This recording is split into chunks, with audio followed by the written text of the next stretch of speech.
বন্ধুরা কেমন আছেন সবাই? আমি শরীফ শুভ এই মুহূর্তে দাঁড়িয়ে আছি ইসলামপুর খেলার মাঠে, স্কুল মাঠে আর কি। তো সবথেকে বড় যে ব্যাপার সেটা হচ্ছে আপনারা দেখতে পাচ্ছেন যে এখানে স্থানীয় ছেলেরা কিন্তু প্রতিনিয়ত খেলাধুলা করছে। আর সবথেকে বড় যে ব্যাপার সেটা হচ্ছে শরীর সুস্থ রাখার জন্য, মানসিকভাবে নিজেকে চাঙ্গা রাখার জন্য কিংবা স্বাস্থ্য ভালো রাখার জন্য কিন্তু বা চিত্ত বিনোদনের জন্য কিন্তু অবশ্যই খেলাধুলা কিন্তু খুবই গুরুত্বপূর্ণ।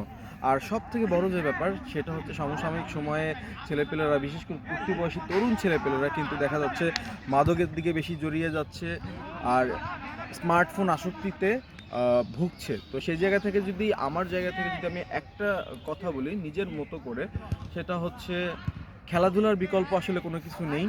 তো যে কথাটা বলতে চাই সেটা হচ্ছে হয়তো ঘরে বন্দি না থেকে সময় সুযোগ যদি থাকে, বিশেষ করে কথাগুলো তরুণ প্রজন্মকে বলছি, চাইলে অবশ্যই আপনারা মাঠে আসতে পারেন, খেলতে পারেন এবং মানসিকভাবেও ফ্রেশ থাকবেন, শরীরটাও ভালো থাকবে। আর সর্বোপরি হচ্ছে এটাই ছিল বলার। দেখা হবে আগামীতে। ভালো থাকবেন সবাই। ধন্যবাদ।